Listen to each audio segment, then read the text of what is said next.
Oke, nah kita akan membahas satu persatu dari masing-masing strategi ini. Yang pertama kita akan membahas tentang eliminate ambiguity in task definition. Nah, secara deskripsi, jadi ini adalah sebuah proses di mana kita memastikan bahwa tugas yang diberikan oleh atasan itu tidak memiliki kebingungan atau ketidakjelasan lah ya. Ini melibatkan pemahaman mendalam tentang apa yang diharapkan dari tugas, lalu dari tanggung jawab yang spesifik dan hasil yang diharapkan.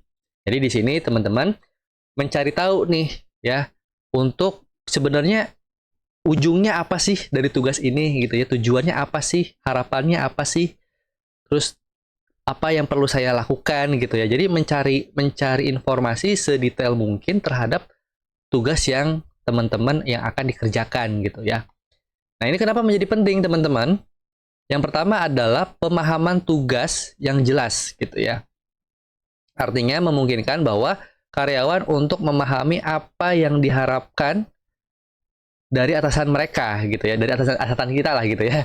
Meningkatkan kecepatan dan kualitas penyelesaian tugas juga gitu ya. Artinya kita di sini untuk meningkatkan nih pemahaman kita terhadap tugas itu jadi jauh lebih jelas gitu teman-teman. Yang kedua adalah pengurangan ketidakjelasan. Nah, ini juga penting karena untuk menghindari yang namanya ketidakjelasan tadi dalam definisi tugas, untuk mencegah yang namanya kesalahpahaman atau kerja dua kali. Nah, ini sering ya kita ya. Kita karena salah persepsi, salah perbedaan pendapat, bukan pendapat, perbedaan maksud gitu ya, sehingga teman-teman harus mengeluarkan energi lagi. Nah, itu kan pemborosan tuh sebenarnya. Sehingga teman-teman mengeluarkan energi lagi untuk mengerjakan dua kali atau bahkan tiga kali gitu ya, dengan maksud yang berbeda gitu. Padahal maksudnya kemana, tapi teman-teman malah mengerjakan hal yang berbeda. Sehingga teman-teman nggak mau dong harus mengerjakan dua kali karena gara-gara perbedaan perbedaan persepsi dari si tugas tersebut. Yang ketiga adalah penghematan waktu. Nah, ini penghematan waktu ini kenapa menjadi penting? Karena dengan kita bisa mengeliminasi dari kesalahan, itu juga kita bisa mengefektifkan atau mengefisiensikan waktu ya. Jangan sampai kita karena instruksi yang nggak jelas gitu ya, sehingga teman-teman kehabisan waktu. Tapi dengan kita bisa menggali informasi lebih dalam, teman-teman bisa mengefisiensikan waktu teman-teman. Dan yang terakhir adalah meningkatkan kualitas kerja kita. Tentu dengan kita bisa mengeliminasi segala ambiguity gitu ya, atau ketidakjelasan sebuah informasi, teman-teman bisa meningkatkan dari segi kualitas kerja teman-teman, lebih efektif gitu ya, lebih akurat gitu ya.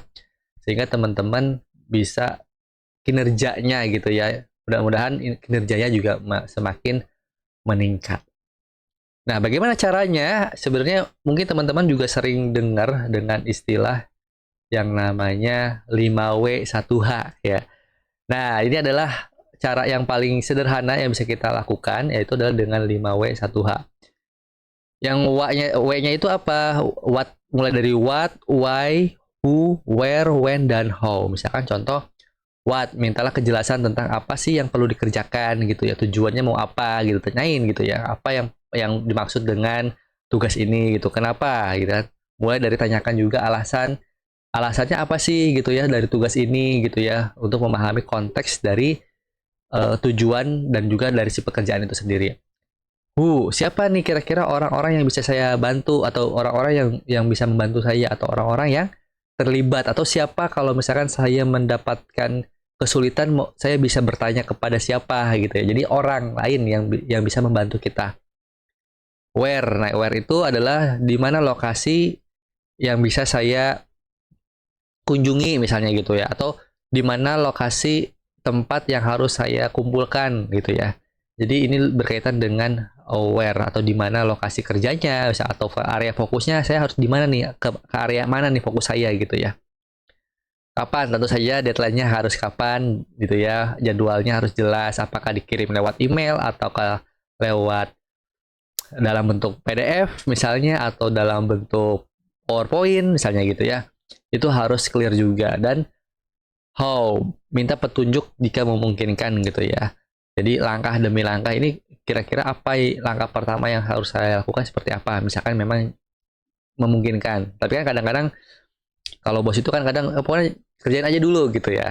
Ya udah berarti teman-teman coba aja untuk menanyakan, minta petunjuk gitu ya, minta petunjuk setidaknya butuh butuh waktu berapa lama gitu ya, yang teman-teman butuhkan untuk bisa mengerjakan tersebut. Nah, itu adalah kurang lebih 5 W 1H yang menjadi petunjuk kita dalam mencari informasi lebih clear untuk mengurangi yang namanya ketidakjelasan. Nah, nanti contohnya bentuknya seperti apa? Teman-teman juga ada sedikit tips dari saya. Teman-teman bisa membuat dalam bentuk card ya, semacam postcard gitu. Nah, ini visual card. Ya, teman-teman nanti bisa download di materi ini, teman-teman bisa langsung digunakan. Jadi ini teman-teman silakan langsung aja di print gitu ya di dalam ukuran A5.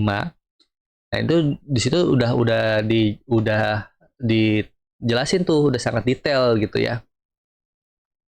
Nih ya, mulai dari nama tugasnya apa gitu ya, terus juga goalnya dari tugas ini apa gitu ya, kapan deadline-nya. Lalu ini tuh tugas yang teman-teman dapatkan itu termasuk project kah, atau pekerjaan rutin, atau pekerjaan tambahan gitu.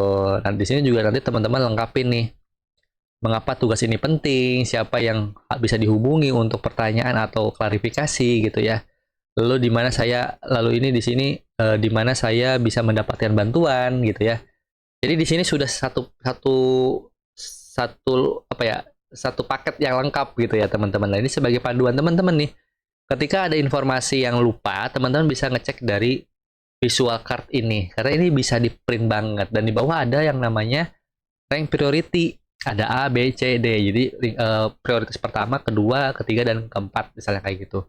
Harus dikerjakan sekarang, bisa ditunda gitu ya. A itu harus sekarang, B itu bisa ditunda gitu ya. C itu boleh juga diminta orang lain gitu ya. Atau C itu minta minta bantuan orang lain, dan D itu adalah mendelegasikan orang lain. Kayak gitu. Jadi teman-teman bisa menggunakan visual card ini gitu ya. Oke, nah selanjutnya kita akan membahas yang namanya strategi yang kedua ya teman-teman ya. Strategi yang kedua adalah tentang visualizing the flow of task. Yuk kita bahas.